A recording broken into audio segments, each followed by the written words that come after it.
నమస్తే. ఇన్నాళ్ళు నన్ను సపోర్ట్ చేస్తూ, ఎంకరేజ్ చేస్తూ మీ ప్రేమని నాకు అందిస్తున్న ప్రతి ఒక్కరికి కృతజ్ఞతలు.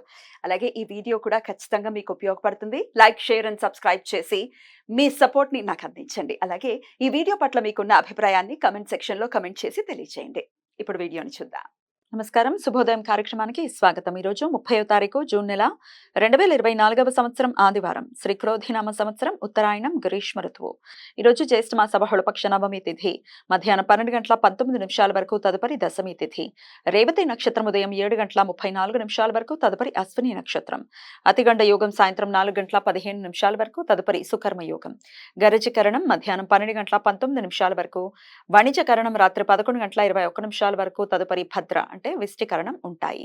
నక్షత్ర వర్జం రాత్రి 2:47 నుండి 4:09 వరకు. అమృతకాలం రాత్రి 11:34 నుండి 1:06 వరకు. హైదరాబాద్ ప్రాంతం వారికి సూర్యోదయం ఉదయం 5:45 సూర్యాస్తమయం సాయంత్రం 6:55 చంద్రోదయం రాత్రి 1:26 చంద్రాస్తమయం మధ్యాహ్నం 1:37 అభిజిత్ ముహూర్తం పగలు 11:54 నుండి మధ్యాహ్నం 12:46 వరకు. దుర్ముహూర్తం సాయంత్రం 5:09 నుండి 6:02 వరకు. రాహుకాలం సాయంత్రం 5:16 నుండి 6:55 వరకు.